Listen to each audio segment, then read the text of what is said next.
오늘 여러분과 함께 나눌 하나님 말씀은 하나님에 대해서입니다. 물론 모든 말씀들은, 성경의 말씀들은 하나님에 대해서입니다. 하나님 누구신가 하는 부분이에요.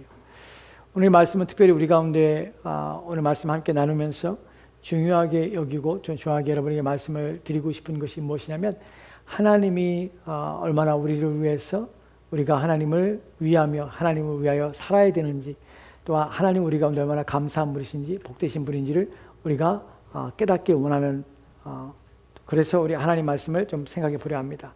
우리가 생각하는 하나님에 대해서, 우리는 신앙생활하면서 우리로 하여금 신앙의 원리와 또 신앙의 우리 마음속에서 하나님께 우리가 예배를 드리거나 또 어떤 봉사일을 하거나 하나님을 섬기거나 하는 일들에 있어서 우리 마음과 우리의 생각 속에서 어떤 마음이 일어나는 것이 옳은 것인가 하는 부분이 오늘 말씀을 통하여서 여러분이 가져야 될 마음입니다. 우리는 하나님에 대해서 예배하며 하나님의 말씀을 순종하며 하나님의 말씀에 따라 사는 일이 있어서 때로는 그것이 우리로 하여금 우리 마음속에 불편함이나 또한 귀찮음이나 또한 우리 마음속에 어떤 걸림이나 또한 우리 마음에 즐거워하지 않은 마음이 생길 수 있습니다. 왜냐하면 우리가 인간이기 때문에 그렇습니다. 그래서 우리 마음에 그런 마음이 일 때도 있고, 또 우리 마음에 하나님에 대해서, 하나님 하신 일들에 대해서 기뻐하지 않는 마음들이 일어날 수 있습니다. 그런데 우리가 성경을 읽고 하나님에 대해서 알면 알수록 우리 마음에 하나님을 위하여 사는 것이 얼마나 복되며 하나님께서 우리 가운데 베푸신 것이 무엇인지를 인식하고 이해하게 되는 순간에 더욱더 하나님을 위하여 살고자 원하는 마음이 우리 안에 일어나게 된다는 것이에요. 신앙의 원리가 무엇이냐면, 하나님의 말씀에 근거하고 하나님의 말씀을 따라 생각할 때에 우리 마음에 하나님을 위하여 사는 것이 참 복되구나, 내가 하나님을 위해 살아야겠구나 하는 마음의 의지와 결단들이 일어나게 된다는 것입니다. 이 부분에 초점을 맞춰서 생각해 보도록 할게요. 어떻게 신앙생활을 하면서 사람들은 기쁨으로 즐거움으로 어느 때든지 어느 상황이든지, 또한 우리가 닥치는 문제들과 어려움 속에서도 우리는 기쁨을 잃지 않고 우리 마음의 즐거움으로 하나님을 더 사랑하며 하나님을 더 원하며 바라며 살 수 있는가 하는 부분입니다. 여러분, 우리가 성경을 통하여 알게 되는 것은요, 하나님께서 우리의 모든 것들을 채워주시며 모든 것들을 부어주신다는 사실이에요. 그 하나님께 우리 가운데 허락하신 일들 속에서는 어떤 일들 우리 가운데 기쁨을 주고 어떤 일 우리 가운데 만족을 주고 우리를 행복하게 하는 일도 있습니다. 왜냐하면 우리의 본성에 부합하고 우리의 본성에 기쁨을 얻기 때문에 그렇습니다. 그러나 어떤 일들은요, 우리 마음에 불편하거나 우리가 힘들거나 우리 원치 않는 일도 우리 가운데 닥칠 수 있습니다. 근데 중요한 것은 무엇이냐면, 그 모든 일들이 우리가 기쁨이 되건 즐거움이 되건 또 하나 우리가 슬픔이 되건 우리가 고통이 되건 그 모든 일들은 우리의 신앙과 우리의 믿음에 유익이 되기 위한 방편으로서 하나님께서 우리 가운데 허락하셨다는 사실을 아는 것이 중요합니다.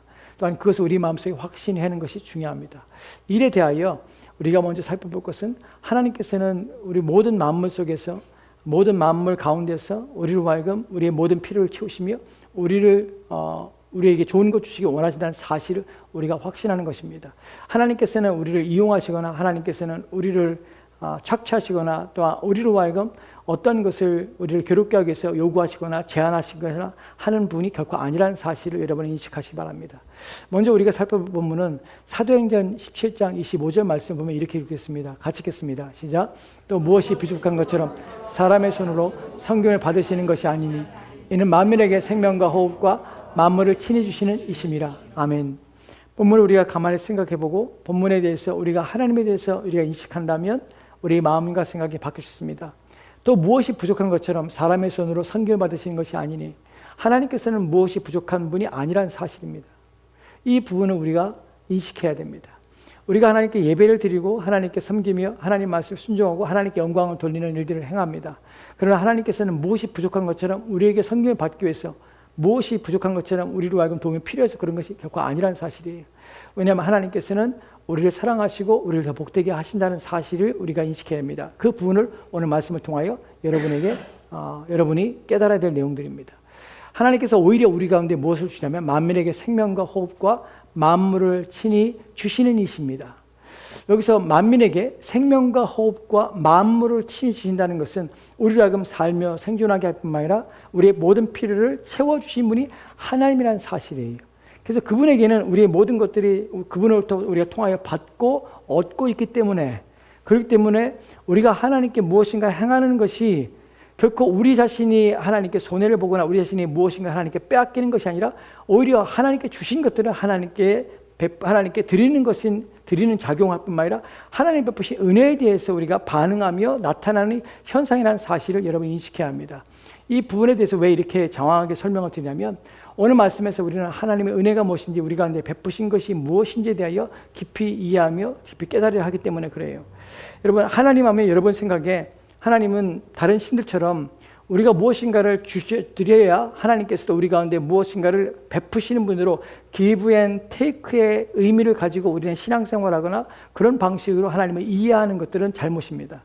결코 하나님은 우리 가운데 무엇을 주셨기 때문에, 우리가 받았기 때문에, 하나님 무엇인가 받았기 때문에 우리 가운데 무엇을 주는 분이 아니라 먼저 하나님께서 우리 가운데 무엇인가 주셨고 먼저 베풀어 주셨고 먼저 우리 가운데 하나님께서 은혜와 긍휼과 자비하심을 우리 가운데 허락하셨으며 모든 만물을 우리 가운데 베푸신 분이 하나님이라는 사실이에요. give and take가 아니에요. 우리가 하는 모든 것들에 대해서 하나님께 무엇인가를 받아내기 위한 방식으로 하나님께 드리는 것들은 비성경적입니다. 하나님은 그것을 보고 만족하기 위해서 우리 인생에서 우리 가운데 복을 주거나 우리로 하여금 하나님께 필요한 것들을 채우신 분이 아니에요. 성경에서 이렇게 말을 합니다. 너희가 신이라고 부르는 자들이 있지만이라는 표현을 씁니다. 우리가 신이라고 생각하는 사람들이 신이라고 믿는 존재들이 있습니다. 그러나 세상에 신은 없습니다. 오직 신이라고 불리는 이들이 있는데 그건 사람들이 만들어내며 지어낸 자질 뿐입니다.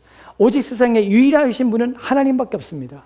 그 하나님께서 우리의 인생에 우리의 모든 삶에 채워주시고 부어주시고 또한 우리 가운데 도와여 주신 것들로 말미암아 우리가 살고 생존하고 있는 것이지 우리가 하나님을 기쁘게 하고 즐겁게 하는 것들을 통해서 하나님께서 무엇인가 그것 때문에 만족해서 우리 가운데 주시는 것이 아니라는 사실이에요. 우리는 그 모든 것조차도 우리의 모든 행위조차도 누구에 의한 결과냐면 하나님은 우리 가운데 베풀어 주신 것으로 말미암아 베풀어 주셨기 때문에 하나님께 무엇인가 우리가 행할 수 있으며 무엇인가 하나님께 드릴 수 있는 이 작용이 우리 가운데 일어나게 된다는 사실이에요. 즉 우리가 무엇인가 드려서가 아니라 무엇인가 받았기 때문에 그 은혜에 대해서 그 복에 대해서 감사하여 하나님께 무엇인가를 행위를 우리의 마음속에 자발성이나 우리 마음의 기쁨으로 하나님께 드릴 수가 있다는 사실입니다. 이것이 신앙의 가장 중요한 원리입니다.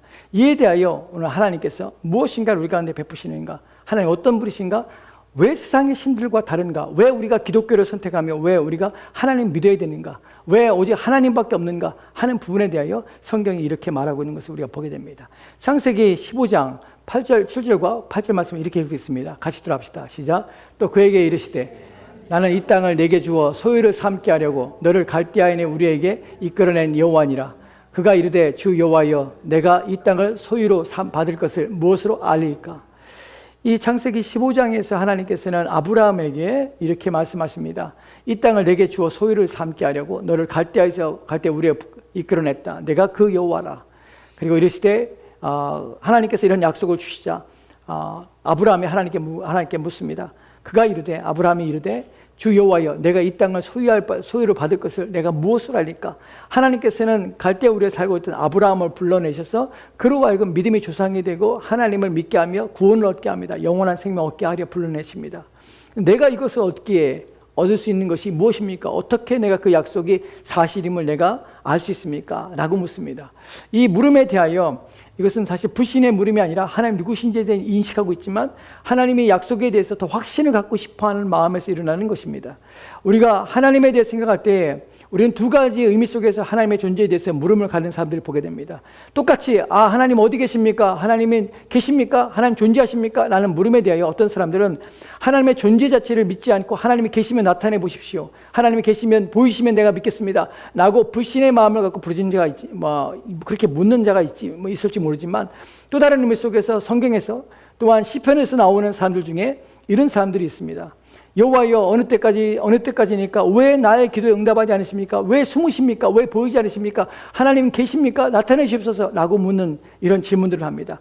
이때의 질문은 불신에 대한 질문이 아니라 하나님이 계시다는 사실에 대해 확신하고 있지만 하나님이 보이지 않는 하나님의 부재를 그의 마음에 경험할 때에 하나님이 계시지만 하나님께서 아무것도 하지 않고 계시며 가만히 계실 때 왜 하나님께서 그렇게 하고 계신지, 하나님이 분명히 하나님이 일을 하고 계신데 왜 하나님께서는 그러고 계신지 라는 것에 대해서 마음속에 의문과 또한 하나님이 그러지 않을 뿐이라는 데서 하나님 움직이시옵소서, 하나님 일하시옵소서, 하나님 되심을 나타내시옵소서 라고 청원하는 것입니다.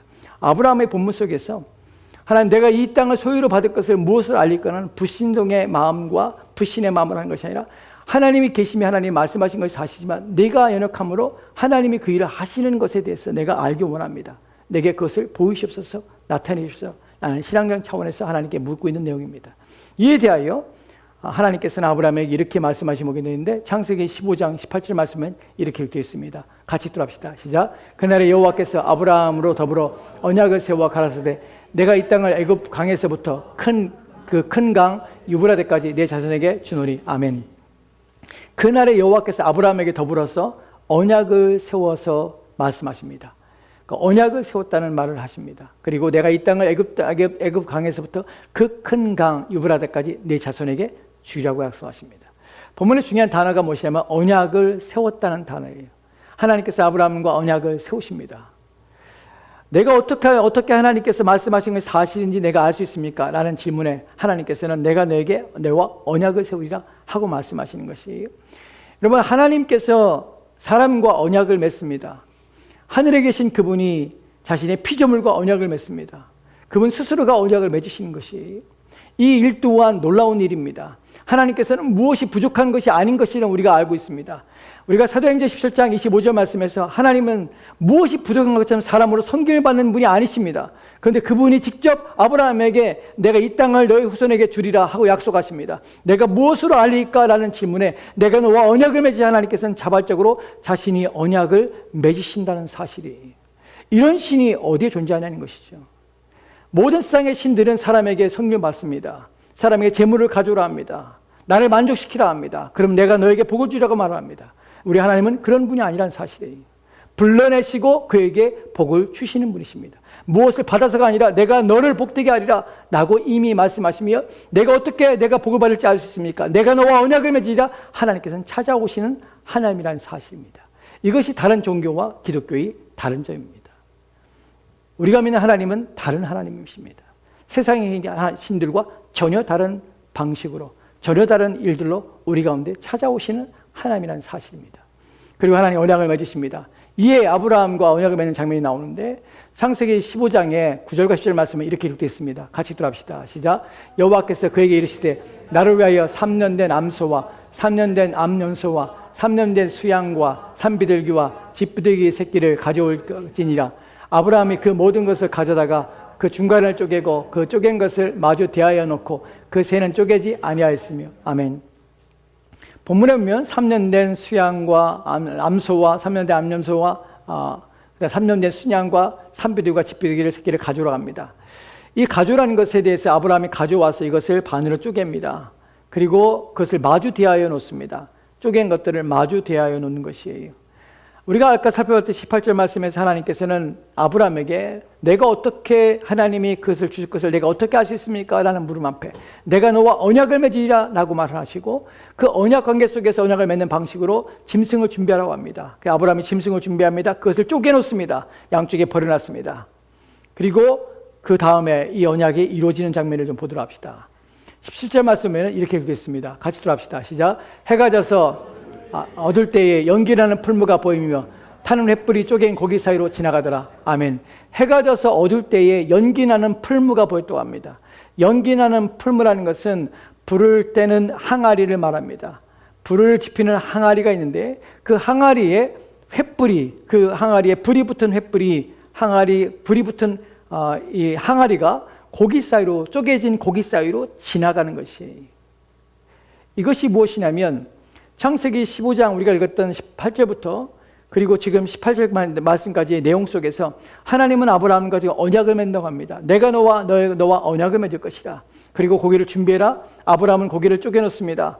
양쪽에 버려놓습니다. 그리고 해질 때에 타는 횃불이 항아리가 고기 사이를 지나갑니다. 이것이 무엇을 의미하냐면 이것이 언약이에요. 언약. 이 횃불이 지나간다는 하나님이 지나가시는 것이에요. 어떻게 그것을 알 수 있냐면 언약이라는 히브리어는 베리트라는 단어입니다. 언약이라는, 왜 베리트라는 단어가 히브리어에서 언약이란 말이 듣냐면 이 단어의 정확한 뜻은요, 언약이라는 의미가 아니라 이것은 자르다, 쪼개다 라는 말이 쪼개는 것이 왜 이것이 언약이 되냐면 언약을 어긴다는 것은 쪼개지는 것이 죽는 것이 왜 당시에 고기를 쪼개서 짐승을 잡아서 짐승의 고기를 양쪽에 쪼개서 양쪽에 놓고 그 사이를 지나가냐면 너와 내가 언약을 맺을 때에 이 언약을 만약에 누군가 어긴다면 그 사람은 이 쪼개져 죽은 짐승처럼 그렇게 죽을 것이야. 라는 것이 베리트라는 단어예요. 하나님께서 언약을 맺습니다. 그리고 그 언약을 하나님께서 그 언약 사이를 지나가시는 것이 생각해 봅시다. 여기서 우리는 중요한 것을 알게 되는데 무엇이냐면 우리 하나님께서 아브라함에게 맺으시는 언약이라는 사실이 당시에 이 언약을 맺는 방식은 아브라함의 여기 성경에 나오는 것이 처음이 아닙니다. 당시의 모든 문화가 근동의 문화가 다 이런 문화를 가지고 있었습니다. 언약을 맺게 되면 항상 당사자는 짐승을 잡아서 짐승을 쪼개서 그 사이를 함께 지나갑니다. 이것을 쌍무 언약이라고 합니다. 쌍무 언약이라는 것은 두 상대방 둘이 지켜야 될 책임을 갖는 쌍무, 책임을 갖는 언약이라는 것이. 그래서 이것은 항상 쌍무 언약입니다. 그리고 여기서 편무 언약이라는 것이 있는데 편무 언약은 두 사람이 지나가는 것이 아니라 한 사람이 지나갑니다. 그때는 항상 누가 지나가면 왕과 신하가 언약을 맺을 때에 왕이 신하에게 말을 합니다. 너는 내가 너에게 명령한 이 모든 것을 지키라고 명령합니다. 그때에 지킬 책임이 있는 자가 내가 왕이요 내가 왕이 명령한 모든 것을 내가 지키겠나이다. 만약에 지키지 않으면 쪼개진 짐승처럼 내가 죽겠나이다. 라고 지나가는 것이. 즉 이 언약 속에서 누가 들어가고 누가 지나가게 되냐면 책임과 의무가 있는 자가 들어가는 것이. 그 대부분 누가 들어갑니까? 대부분 약자가 들어가요. 강자의 요구에 약자가 들어갑니다. 그런데 누가 들어갑니까? 하나님이 들어가시는 것이. 하나님이 언약을 지키고 언약의 당사자로서 하나님이 언약을 맺으시는 것입니다. 하나님은 그렇게 죽을 수 없는 분이시죠. 그런데 누구를 왜 그렇게 하신 것입니까? 아브라함에게 내가 어떻게 하면 그것을 알 수 있습니까? 라는 물음 앞에 내가 이 쪼갠 고기 사이로 내가 지나감으로 내가 이 언약을 너와 맺는 것이다. 그런데 이 언약은 네가 지키는 문제가 아니라 내가 너에게 지키는 문제이기 때문에 내가 지나간다. 하나님이 쪼개진 고기 사이로 지나가심으로 내가 만약에 너에게 준 이 언약을, 이 약속을 지키지 않는다면 쪼개진 고기처럼 내가 그렇게 될 것이다. 라고 하나님이 지나가시는 것이. 그래서 이 약속은 놀라운 것입니다. 하나님께서는 자기 자신에게 저주를 거시고 자기 자신에게 맹세하시고 자기 자신에게 하나님께서는 책임을 자기 자신이 짊어지는 것이. 그래서 항상 성경에서 이렇게 말합니다. 나는 거룩한 여호와라. 나는 여호와라. 내 이름은 여호와라. 나는 언약을 지키는 자며 만대까지 내 언약 속에서 내 언약을 따른 자들에게 내 언약을 항상 지키는 자니라. 하나님은 거짓말하지 못하십니다. 이렇게 하실 필요 없습니다. 내가 하나님이야. 아브라함이 하나님 내가 어떻게 하나님 약속을 지켜서 어떻게 믿습니까? 라고 물을 때 나 하나님이야. 내 이름은 여호와야. 나는 변하지 않아. 이렇게 말씀하셔서 끝나는 얘기예요. 근데 아브라함이 직접 고기를 쪼개놓고 내가 그 위로 지나감으로 내가 너에게 확신하는데 내가 너에게 준 약속은 내가 반드시 내가 너에게 지킬 것이야. 라고 확신을 주시는 것입니다. 왜 그렇게 하셔야 됩니까? 하나님이? 왜 전능하신 하나님이 세상 모든 만물에게 생명을 주시고 또한 그들에게 살아갈 기운을 주시고 또한 그들의 모든 삶에 필요한 것들을 채우시는 그 전능하시고 유일하신 하나님이 왜 하찮은 인간 피조물 하나를 위해서 하나님과 언약을 맺으십니까? 왜 이런 방식으로 언약을 맺으십니까? 우리는 알 수 없습니다. 성경에서 하나님께서는 우리를 단지 사랑하셨다고 합니다. 우리를 구원하시기를 원하시다고 합니다. 이 언약은 이것을 그래서 우리는 은혜의 언약이라고 부릅니다. 하나님께서 자발적으로 자신을 내어주신 것이에요. 은혜라는 말은 강자가 약자를 향하여 어떠한 책무와 어떠한 의무 없이 자발적으로 충성하는 것을 은혜라고 합니다. 하나님께서는 강하신 그분이 약한 우리를 위하여 생명을 주시고 우리를 위하여 구원의 은혜를 주시고 우리를 건져내 주기 위해서 자기 스스로 저주를 받으시는 그 상태로 들어가신 것이, 이것이 어디에 나타난 것입니까? 바로 그리스도의 십자가에서 나타나신 것입니다. 이 언약이, 은혜 언약이 구약에서는 아브라함에게 이렇게 보였지만 신약에서는 직접 자신의 아들을 십자가에 달려 죽게 하시는 방식으로, 스스로 저주를 받으시는 방식으로 하나님께서는 우리를 구원하시고 우리에게 은혜의 언약으로 누구든지 그리스도 예수를 믿기만 하면 구원하는 은혜의 언약을 우리 가운데 주시는 것입니다. 누구든지 그리스도 예수를 부르기만 하면, 그를 의지하기만 하면 하나님께서는 그 모든 죄를 다 사해 주신다는 것입니다. 이것이 하나님의 말로 할 수 없는 은혜입니다. 우리가 요구해서가 아닙니다. 하나님의 은혜의 자발성 때문에, 그분의 사랑의 풍성함 때문에 우리는 이 복을 받아 누리는 것입니다. 여기에 대하여 로마서 8장 32절 말씀에 이렇게 기록되어 같이 들어갑시다. 시작. 자기 아들을 아끼지 아니하시고 우리 모든 사람을 위하여 내어주신 이가 어찌 그 아들과 함께 모든 것을 우리에게 은사로 주지 아니하시겠니요. 아멘. 누가 요구했습니까? 우리의 죄를 위하여 당신의 아들의 죽음이 필요합니다 라고 누가 요구했습니까? 누가 하나님께 당신의 아들의 십자가에 못 박으십시오, 그래서 우리를 구원하십시오, 누가 요구했습니까? 우리 중에 누가 자기의 죄를 알고 자기의 허물을 알고 하나님의 진노를 알아서 하나님, 우리가 진노를 피할 수 있는, 우리가 하나님의 심판을 피할 수 있는 길을 마련해 주십시오 라고 누가 요구했습니까? 천사들 중 누가 하나님께 나와서 저 죽을 수밖에 없는 인간들을 구원해 주십시오, 하나님 그러셔야 됩니다 라고 요구한 자가 누구입니까? 아무도 그렇지 않습니다. 하나님께서는 자기 스스로 우리 자신을 우리를, 이 타락한 인간들을 구원하시고 자기의 사랑으로 우리를 구원하시기 위하여 자신의 아들을 십자가에 내어 보내신 것입니다. 그래서 자기 아들을 아끼지 아니하시고 우리 모든 사람을 위하여 내어주신 그분이, 그분의 자발성과 그분의 우리를 향한 그분의 뜨거운 사랑과 또한 변하지 않는 그분의 사랑과 또한 우리를 향하여서 끊임없는 꺼지지 않는 그분의 사랑으로 우리를 사랑하셔서 자신의 아들을 내어주시고, 또한 그것뿐만 아니라 어찌 그 아들과 함께 모든 것을 우리에게 은사로 주지 않겠는가. 여기서 우리는 어떠한 의심도 어떠한 의문도 품어서는 안 되는 것입니다. 왜냐하면 하나님께서는 이 모든 것들을 우리에게 더하여 주실 것을 우리를 더 알기 때문에 그렇습니다. 자신의 아들을 아낌없이 아끼지 않고 우리에게 주셨다면 하나님께서 무엇을 우리를 위해서 아끼시겠습니까? 무엇을 하나님께서는 우리를 위해서 주지 않으시고 감추시며 숨기시며 하나님께서는 우리에게 주시는 대하시는 데서 무엇을 아까워하며 무엇을 허락하지 않겠습니까? 우리 이것이 하나님의 마음의 또 하나님의 생각의 본심임을 우리는 이해해야 합니다. 하나님은 그러신 분이십니다. 성경에는 하나님께서 그렇게 하지 않으셔도 되는데 그렇게 하시는 하나님의 한량없는 은혜에 대해서 또 다른 부분에서 이렇게 말하는 것을 보게 됩니다. 물론 가장 큰 은혜는 십자가에서 자기 아들을 죽기까지 내어주신 은혜입니다. 그러나 더하여서 구약에서 우리는 또 한 가지, 하나님께서 우리 인간을 향하여서 인간의 죄악을 참을 수 없는 인간의 악에 대해서 하나님께서 어떻게 자신을 저주하면서 참으시는지 성경이 이렇게 말하는 것을 보게 됩니다.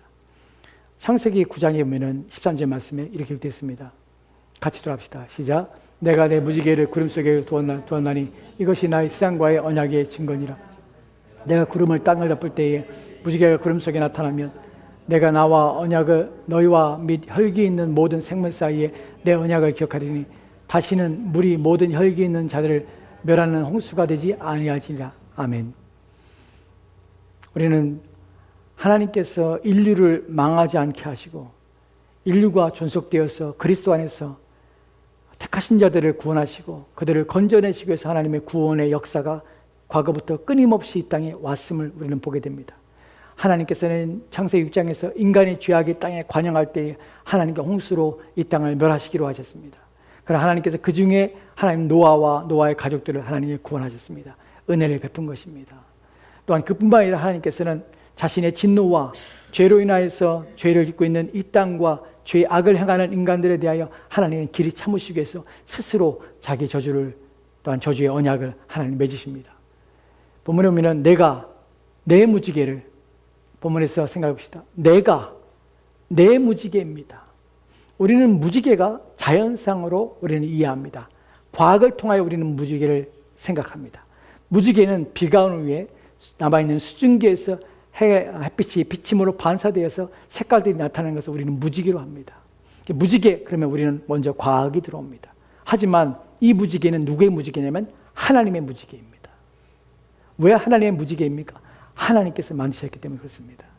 자연 현상 속에 일어나는 것이 아니라 하나님께서 무지개를 만드셨습니다. 내 무지개를 구름 속에 두었나니 이것이 나의 세상과의 언약의 증거니라. 무지개는 하나님의 언약입니다. 우리를 위한 하나님의 언약입니다. 무엇을 위한 언약입니까? 내가 구름으로 땅을 덮을 때에 다시 비로 홍수로 세상을 멸하려 할 때에 무지개가 구름 속에 나타나면 내가 나와 너희와 및 혈기 있는 모든 생물 사이에 내 언약을 기억하리라. 누가 언약을 맺습니까? 본인 자신이 언약을 맺는 것이에요. 우리 자신이 언약의 대상이 아닙니다. 우리 자신이 언약의 참여자가 아닙니다. 하나님 자신이 언약을 우리를 위하여 스스로 맺으시는 것입니다. 내 언약을 기억하리니 다시는 물이 모든 혈기 있는 자들을 멸하는 홍수가 되지 않게 하리라. 진노하에서 하나님께서 구름으로 온 땅을 홍수로 다시금 멸하려 하실 때에 하나님께서는 구름 속에 있는 무지개를 보심으로 자기와 맺은 언약을 생각하여서 홍수로 다시금 멸하지 않기로 스스로 결정하시며 작정하신 것이에요. 여러분, 히브리어에서 무지개라는 단어는요, 케도시라는 단어입니다. 케도시라는 히브리어의 원문의 의미는 무엇이냐면 보우예요. 보우가 뭡니까? 활입니다. 활. 왜 무지개가 이렇게 뜨는 줄 아십니까? 보우기 때문이에요. 보우. 활이 이렇게 뜹니다. 여러분, 활 시유가 어디로 당겨져 있습니까? 무지개가 이렇게 뜰 때에 활 시위가 어떻게 당깁니까? 활 시는 하늘을 향해 있습니다. 왜 무지개를 내 무지개로 하신 줄 아십니까? 왜 무지개를 볼 때마다 내가 너희를 멸하지 다시는 홍수로 멸하지 않겠다고 하나님은 언약을 맺으신 아십니까? 만약에 내가 너희를 홍수로 멸한다면 활 시위가 내게 당겨진 것처럼 내가 그렇게 죽으리라 라고 하고 있는 하나님의 자기 저주요 또한 자기의 약속에 자기의 언약에 대한 약속입니다. 그래서 하나님께서는 활 시위를 땅에 두신 것입니다. 그리고 활 시위를 보게 되는 것입니다. 우리는 그것을 자연상으로 봅니다. 비가 온 무지개 떴다고 우리는 좋아합니다. 하지만 성경은 내 무지개, 하나님의 무지개, 이 무지개가 하늘을 향하여 있을 때마다 하나님은 인간의 죄악에 관영함에도 불구하고 내가 참으리라. 내가 참으리라. 그리고 그리스도의 나라가 오기 때까지 내가 기다리라 하고 인내하시는 것이 누구를 위하여 그렇습니까? 저와 여러분을 위하여 하나님께서는 자기 자신을 언약 속에서 묶어두시고 매이시는 것입니다. 이것이 하나님의 은혜입니다. 우리는 하나님 은혜 속에 있습니다. 하나님은 자발적으로 언제나 우리에게 찾아오셨습니다. 언제나 우리에게 하나님께서는 스스로 자신을 내어주셨고 우리를 구원하려 하셨습니다. 이것이 기독교가 말하는 복음이고 이것이 우리가 믿는 하나님입니다. 왜 하나님께 우리는 순종하며 왜 하나님께 영광을 돌리며 하나님 위해 살아야 됩니까? 왜냐하면 하나님께서는 자신의 모든 것들을 우리 가운데 내어주시는 분이기 때문에 그래요. 우리 가운데 먼저 찾아오실 뿐만 아니라 우리를 불러내실 뿐만 아니라 우리를 구원하시기 원하시며 자기 저주까지 하시면서 하나님께서는 우리와 언약을 맺으시고 우리를 그리스도 안에서 새롭게 하며 새 생명 가운데 살게 하시는 것입니다. 그러기 위해서 우리를 불러내신 것입니다. 우리는 이러한 사실을 알게 될 때 우리 마음속에 어떤 일을 일어나면 우리 마음속에서 감동이 되는 것이 사실 우리의 신앙의 원리는 무엇이냐면 하나님의 사랑입니다. 하나님 우리를 향한 희생과 헌신입니다. 이러한 성경의 내용들을 이해하면 이해할수록 하나님을 위하여 사는 것이 우리 가운데 복이며 하나님은 더욱더 하나님 위하여 살아야 한다고 우리는 믿게 되며 그러는 삶을 살게 되는 것이 고린도후서 5장 14절 말씀에 이렇게 기록됐습니다.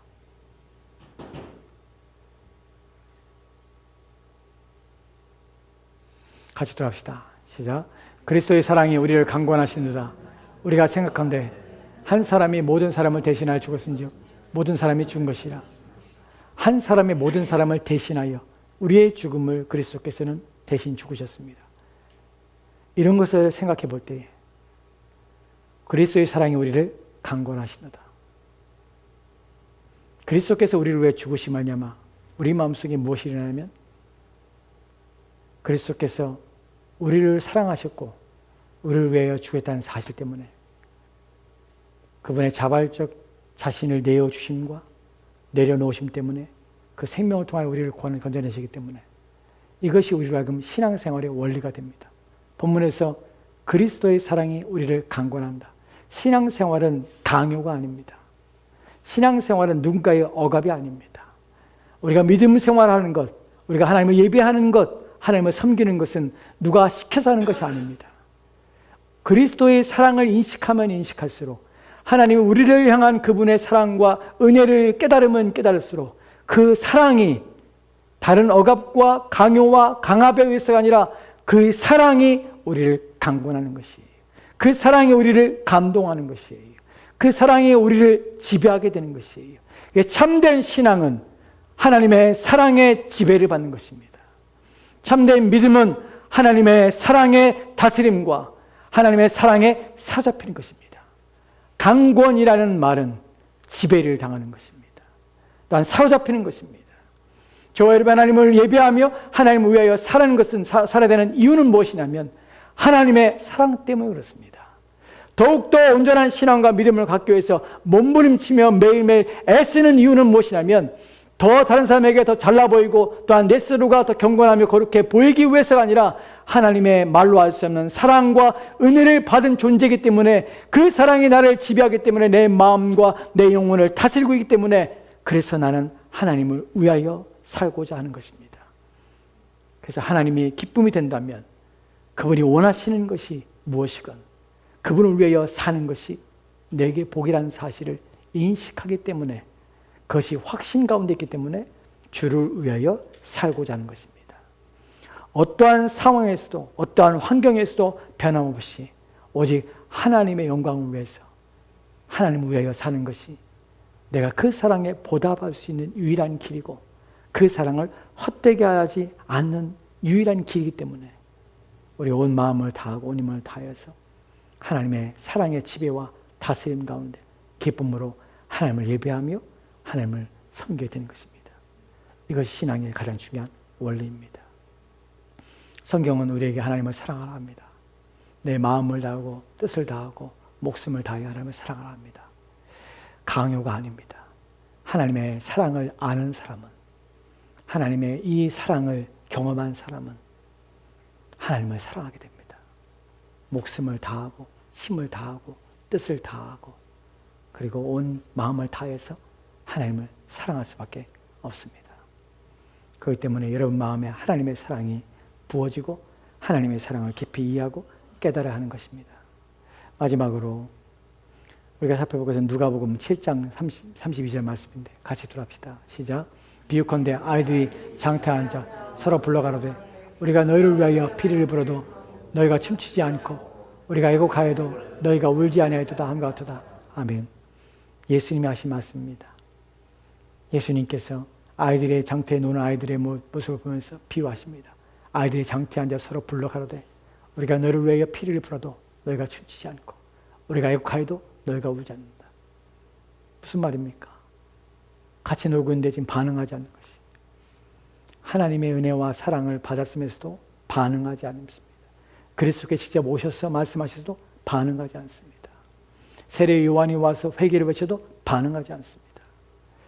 이것이 인간이 가지고 있는 완악함입니다. 여러분에게는 하나님의 사랑이 부음받았다면 하나님의 사랑이 여러분 마음에 있다면 여러분 마음 반응해야 합니다. 어떻게 해요? 하나님을 위하여 하나님의 사랑을 받은 자로서 하나님의 영광을 위하여 여러분의 삶을 살아야 합니다. 하나님의 사랑이 부디 저와 여러분 마음에 더 깊이 부음받고 그 사랑을 깨달아서 하나님의 사랑이 우리를 강권하여서 우리 모든 행실과 모든 일들이 오직 하나님의 사랑에 이끌림 받는 저와 여러분의 삶 되시기를 부탁드립니다. 기도합시다. 하나님, 우리가 주의 말씀을 통하여서 하나님이 우리 가운데 자원하시고 또한 자발적으로 우리 가운데 헌신하시며 충성을 다하심을 볼 때에 우리가 무엇이간데 하나님께 어떠한 존재이건데 우리는 아무것도 아닌 존재이며 하나님께 받을 만한 자격도 없는 자인데 그러한 은혜와 사랑을 베푸심에 대하여 몸든 바를 모르며 우리의 마음은 하나님의 사랑에 지배를 받고 하나님의 사랑에 이끌려서 하나님을 더욱 사랑하기 원하며 하나님을 위하여 살고자 하기를 원하는 이 마음이 우리 마음에 일어나도록 주여 도와주시옵소서.